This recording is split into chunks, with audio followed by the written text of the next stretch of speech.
Okay, now I can do a live show here. Can I say the caption, LOL, yeah, he said the bad word. Mine's my ninja, dude. Like, you say what you want, dog.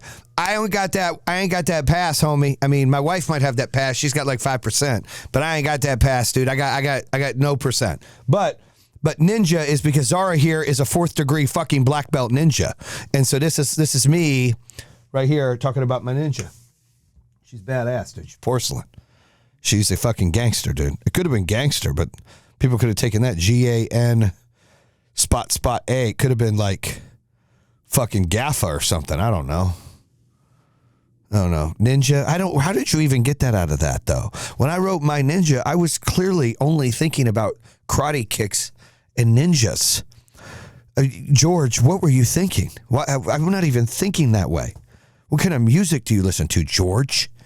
George? I know he's laughing now. Okay, George is the trainer. You remember George, right? Big ass bodybuilder trainer? Yeah. He's like, can I say it? All right, so we're going to do a live podcast. This is a live motherfucking podcast with Zara in the background, dude. That's fucking Zara. You guys better show fucking love. Well, I'm black, so ha ha ha, he says. That's funny. But I'm a 3rd degree ninja, so you can't say ninja. You don't have a fucking pass. Only Zara and I do. She fucking gave me a black belt yesterday. All right, I'm going to do the record here. You can put that shit in the show if you want. You can throw that shit in there if you need to. Okay. All right, here we go. I wasn't even going to do a show. Now I'm going to do a show. I feel like I can't even see.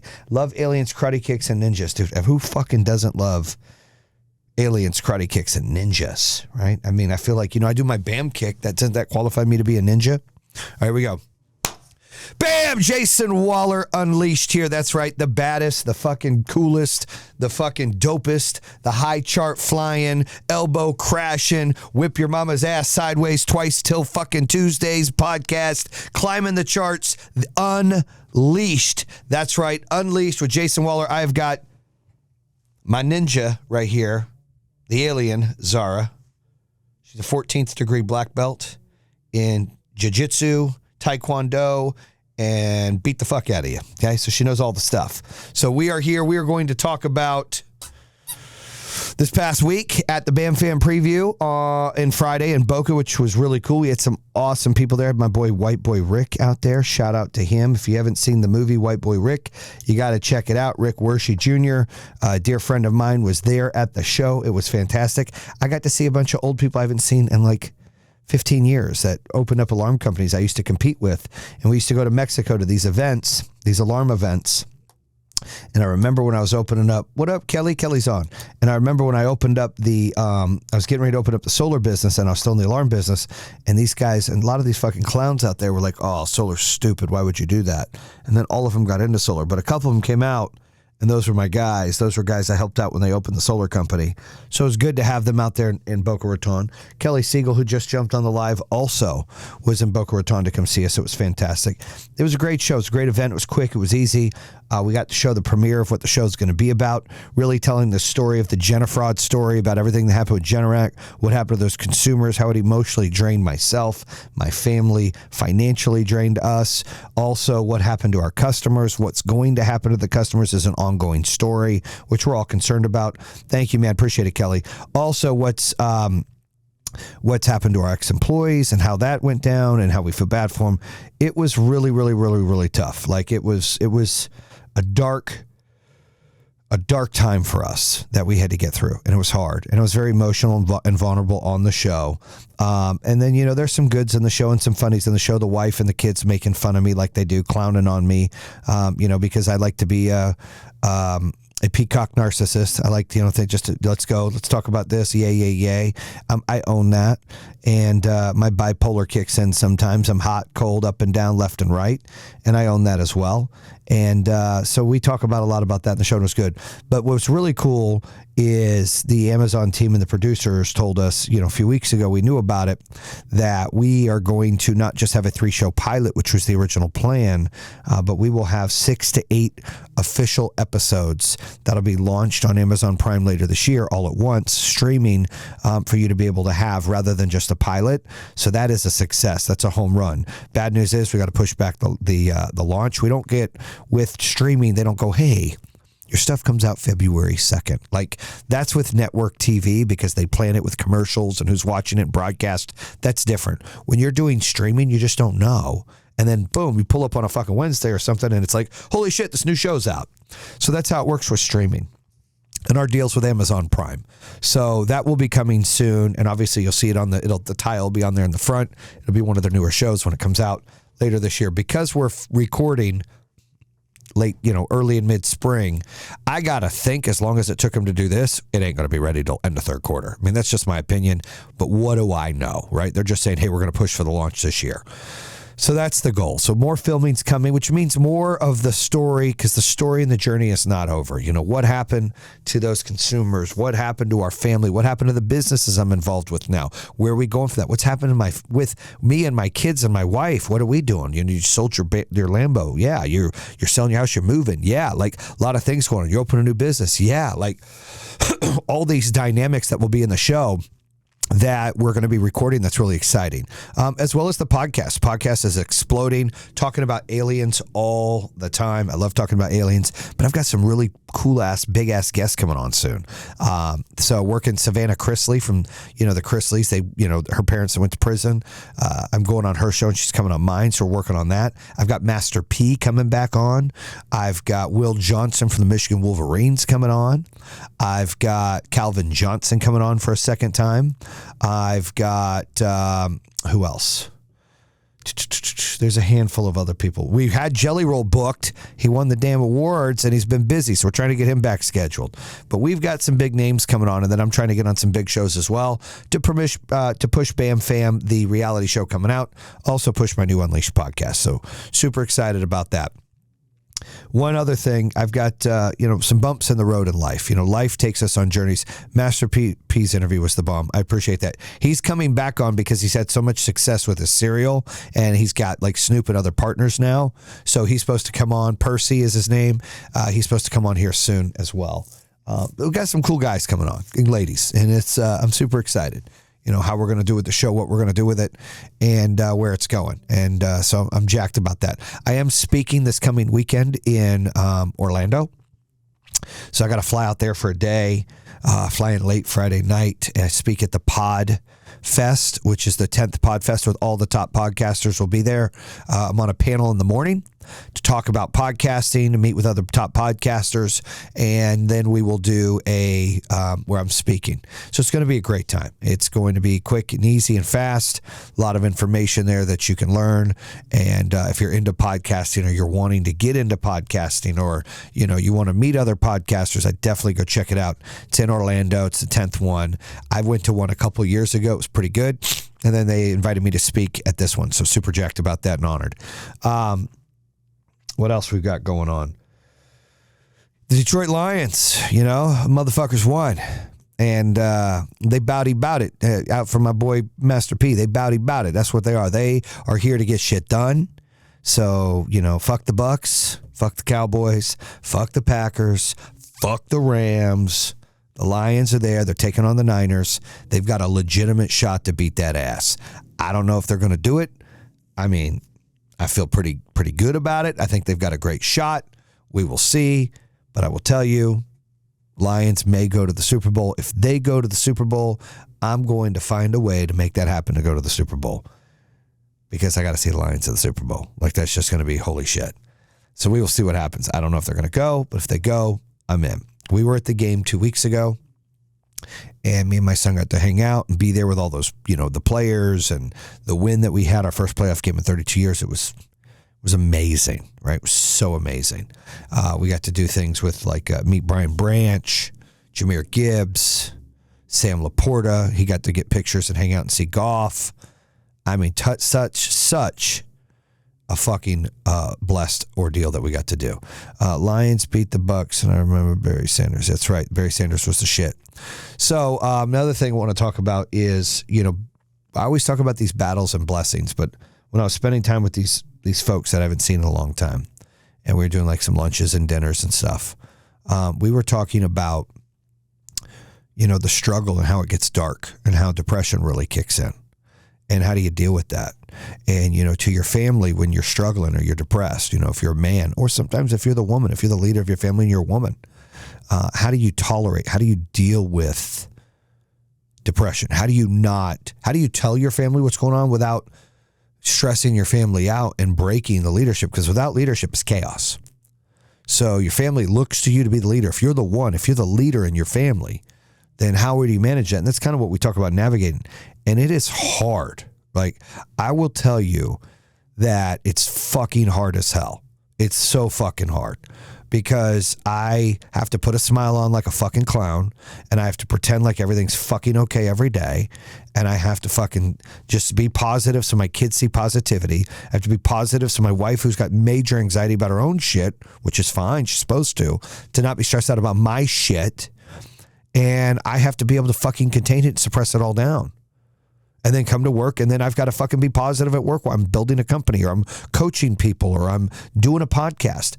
It's fucking hard. It's not easy. It's fucking hard. And so when people are like, oh, I don't have all the answers. I'm not the fucking best at this shit. I just share what I learn. One of the things I've learned is that suppressing it down like I have is bad, because it builds up, and then you release it out, and then you release it in different forms of energy that really you shouldn't. Like for me, I release it in anger. You know, one of my common forms here when I'm stressed, or I have anxiety, or I'm scared, or I'm depressed, or I'm sad, it comes out in anger. It doesn't come out in crying unless I break. And so what I'm trying to do now is just be honest with my family and break sometimes. And it's hard because then you don't want to lose that leadership role of making sure there's no chaos, because, you know, if the leader breaks, then everybody else breaks. So it's like, dude, you're like fucking navigating like a ninja, this alien ninja right here. You're navigating like a fucking ninja, getting through these problems in life. So I'm telling you, like, how you handle and navigate through this is important. How you handle these problems in life is important. And that's a great thing why you work out so much. You have to find things that bring those dopamines, that bring those endorphins in, that clear your mind. And it's tough. And it's tough because everyone's going through. My son right now, you know, is going through some depression, and I feel bad for him. And, you know, you wouldn't think so. I think he's happy-go-lucky. And then lately he's just been sad about stuff, and it breaks my heart. It's like, how do I help him? How do I deal with it? Like, then I, you know, like, hey, you got to shake it off. And that's not the right way. Hey, you don't do that, I'm taking your stuff away. And I do that. It's not the right way. And try to talk to him, and he's like, I don't know what's wrong with me. And then he's angry, and then he's depressed. And he doesn't want to seem weak, so he doesn't want to talk about it. I'm like, fuck, he's his father's son, dude. He's me. He's holding that shit in. You know, he's suppressing it. He's keeping it here in his chest and his belly, and it's hurting him. And I just don't want him to be hurt. I don't want him to feel that way. I've got to teach him to navigate like a ninja. I got to teach him to do the things he needs to do to be successful. And that's hard because he's upset, because he's emotional, because he's a teenager. And these are the things that we learn about, not because somebody tells us how to fucking do it, but because we're fucking up while we do it. And it's unfortunate that sometimes our kids are guinea pigs when we're going through life and how we're trying to figure things out. I always feel bad. If you got multiple kids, I'm sure you feel bad for your oldest kid, because that was a complete fuck up. That was a fucking disaster. I mean, you're like trying to figure shit out. Like, what do I do here? What do I do with this kid? What do I do? Like, and I'm telling you, your first kid's usually your fuck up because you fucked them up because you didn't know what you're doing. And then as you get better, you got to become a better parent as the kids come down. It's funny because my kids, two of my oldest kids, are like, they call it the previous marriage. They're part of the first marriage. The other two are part of the same marriage, even though it's the same wife. And yes, we did marry each other twice. The point is the two older kids saw different versions of me and my wife than my two younger kids. And that's because you get better at it. But they still don't give you a handbook to deal with a kid that's got depression, or deal with a kid that's sad, or deal with a kid that's got fear or anxiety, or any of these things. And we talk about a lot of these things in the BAMFAM. It's important. A lot of the show is about mental health awareness, and a lot of the show is about, you know, how you comprehend and how you deal with mental health issues. And it's tough because I don't have all the answers. I'm a rock'em sock'em, get off your ass, let's go fix a guy. But then what I'm realizing is, holy shit, that's actually not the right way to be. I'm supposed to cry. I'm supposed to be sad. I'm supposed to be vulnerable. I'm supposed to show my feelings more. I'm supposed to fall down more and allow the pain and feel the pain rather than try to run from the pain and try to replace it with wins. Like, I'm learning that as I go, as I'm going through more failure than I've ever gone before, through more struggles, through more adversity, through blocks, through issues, through hate, through denial, through fucking insecurities, like all of these things just bundling up, that storm. I talked about it in my TED Talk, that fucking storm of anxiety and depression and fear and anger and all the fucking shit that just holds us back in life. That shit, that fucking storm chasing. And we can either be a cow and have a cow's mentality and fucking run away from it, which is what most of us do a lot of times, or suppress it. Or we could say, fuck that, fuck you storm, fuck you anxiety, fuck you depression, fuck you anger, fuck all of that. I'm being a fucking buffalo and I'm running right through that shit. I'm getting to the other side of this bitch. I'm going to fucking teach it a lesson. Fuck, I may even become the motherfucking storm when I get done. Like, I got to train myself to have that mentality again. And I'm trying to train my son to have that mentality. And it's hard because they're fragile. Children are fragile. They don't have the thick skin or the fucking war wounds or scars that we have as adults, things that we've lived through. You know, we talked about, I had Sean Jones on here, which is a comedian, a couple weeks ago, and he brought up the fucking butterfly in a cocoon and how, you know, the dad says to a kid, leave that butterfly in that cocoon. You can't help him out. He's got to get the muscles and learn to survive. It's the same thing with our children. They've got to be able to fail forward and have these wounds, and we can't protect them all the time. They've got to be able to manage these feelings, and we've got to be able to fucking help them if they desperately need it, but really allow them to help themselves, or we're failing them. Do you understand? And that's a problem. And so we've got to do better in society, like our TV stations, our news, the media, all these fucking social media outlets that are just brainwashing our kids with hate and bullshit and anger and drawing lines between race and religion and friendship and you know, fucking politics is sickening. It's easier to just say, dude, we're human beings. We're not fucking aliens, okay? We're human beings. We all have feelings. We all have hurts. We all have needs. We all have wants. We all want to be liked. I mean, you shouldn't spend your time and give people rent your fucking brain for free. You know, I charge for coaching. Like, if you're an asshole, you don't get to rent space in my fucking brain. I ain't thinking of you. Fuck you, right? My family, my friends, and people that pay me get space in my brain. But it takes time to become that way. And not everyone can become that way. It's my ninja, homie. It's my ninja. My ninja. See, there's ninjas up there. And then the eyes are like, well, did he mean ninja? Yes, I meant ninja. But it is funny that you noticed. So I'm your fucking Mr. Captain Obvious on here. Noticed. Great, good job. So anyways, where I lost my train of thought because Captain Obvious wanted to say something. Hold on. And yes, I called him Captain Obvious. I thought that was funny. Right, Zara, is that funny? Zara thinks it's funny. Zara's so beautiful, isn't she? Yep, she's good. So, where was I at? Fuck, I don't remember. It's the other thing, when you get old, you just don't remember shit. Got all this energy, all this shit going on. You know, I don't fucking know. Where was I at? I was somewhere. Fuck, where was I?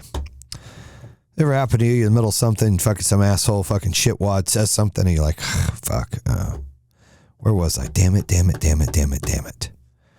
Let me think about where I was. Oh, nope. Shit. Okay. Anyways, we talked about the storm. We talked about the buffalo. We talked about having that mindset. But, you know, in today's society, with everybody fucking with you, we've got to find better ways to handle the shit, and it's hard. And I've always been this tough guy, like, let's fucking go, fuck that. I'm still the guy that won't allow people to rent space in my brain if they don't deserve it. But I'm also the guy that's very vulnerable and could be broken because I'm very, very upset. Like when my family's hurting or my son's going through stuff or my daughters are going through stuff or my wife's going through stuff or friends or people I care about are going through stuff. Family, like that's the difference. It's like, how do you handle all of that and still be in control and be a great leader. And like, that's what I'm learning. And I learn every motherfucking day. Every day is a struggle. Every day is a win. Every day is a blessing. Every day is hard. Every day can be easy. we don't give enough time, including myself, of actually enjoying the day, of actually spreading your arms out in the green grass and breathing and saying, you know what, life is fantastic. Problem is I got turf. I don't have grass. That's problem one. Problem two is we just need to learn to enjoy things a little better. And I've struggled with that my whole life. I even eat fast. Like, I eat a meal I don't enjoy it, I fucking crush it. I don't know why. I eat like somebody's going to steal my food. I eat like I grew up in the hood, like everyone in my family. And I kind of grew up. I grew up in a trailer park. But I'm worried someone's going to take my food. I shouldn't eat fast. My son eats fast. We just gone. Everyone's like, you done? I'm like, yeah, I'm done. That's how I do everything in life. That's how I build a business. That's how I do everything. And sometimes I'm struggling with this, y'all. Sometimes I've got to just stop, smell the roses, enjoy the moment, quit chasing that fucking destination so much. I hate saying that, dude, because I'm one that's like, create your map and get there. No excuses. Let's fucking go. No days off. I'm telling you, sometimes you need motherfucking days off, dude. Somebody called me out, too, because I always post workout videos like, no days off. And somebody's like, listen, asshole, I've seen you not go to the gym. You do take days off. I said, touche. You right, motherfucker. So I should post and say, almost no days off. That's probably what my post should be. Because as most days are on, only a few are off. And that's true. Like today, I was going to work out. I went in there. It didn't really happen. I came in late, dragged my ass, blah, blah, blah. And now I'm sitting here tired and angry I didn't work out. I'm like, fuck. Maybe I'll go work out after work. I don't know. It's 4 o'clock here. What, do I go work out now? I was going to go play poker. What do I do? I don't fucking know. But either way, my advice to you is be a ninja. What do I mean by being a ninja? Navigate through your shit. It's all technical. It's tactical. It's strategic. It's not Brutus. It's not Bully. It's not Hammer. By the way, y'all know that song, Sledgehammer? Dun, dun. Dude, I think the dude's talking about his dong. I'm just saying. I was listening to the song recently. I don't know what made me think about it. It's my bipolar. And that motherfucking song came out, and I love that song. Sledgehammer. Bum, bum. Don't do my name. Call it. That song. I started reading the words, and I started listening to it again. And I don't know why for 30 fucking years I listened to that song. I had no issues. It hit me the other day on the plane. This motherfucker's talking about his dick. He's talking about his dick being a sledgehammer. That's fucking hilarious. In fact, I'm going to do a TikTok about it like right now. When I get done with this, I'm going to go on TikTok. We're going to listen to the song. I'm going to say, this motherfucker's talking about his pecker. Because that's what he's doing. And they didn't ban the damn song. It's a great fucking song. And now that I know he's talking about his dick, it makes the song even better. Like, go check it. That's a great song. That song is just, I just can't. It's hilarious. Sledgehammer. Is that funny? Zara thinks it's fucking funny. I'm losing my mind. Oh, shit. Oh, my God. Oh, shit. Sorry. I'm laughing my ass off here. And nobody's in here. That's the fucked up thing except Zara. Let's see what I got here. I have some questions. It looks like you haven't touched a grass in decades. I don't know what that means. How does it look like I haven't touched a grass in decades? What does that mean? What do you mean by that? It looks like you haven't touched grass in decades. I don't understand the question. I really don't. I'm sorry. I wish I understood the question. That question doesn't make sense to me. Yeah, I don't know what that means. Someone asked a question, or made a comment like, it looks like you haven't touched the grass in decades. I don't even know what the fuck that means. But I know I'm going to go listen to Sledgehammer. Bum, bum. All right. So that's a wrap here on the show. All right. My ninja. That's right. Karate kicking. Ass dropping. Elbow popping. Right there. That's where it's at. So keep it hood, keep it gangster, keep it trailer park, keep it alien, right? I think they do it like that, or whatever the fuck they do.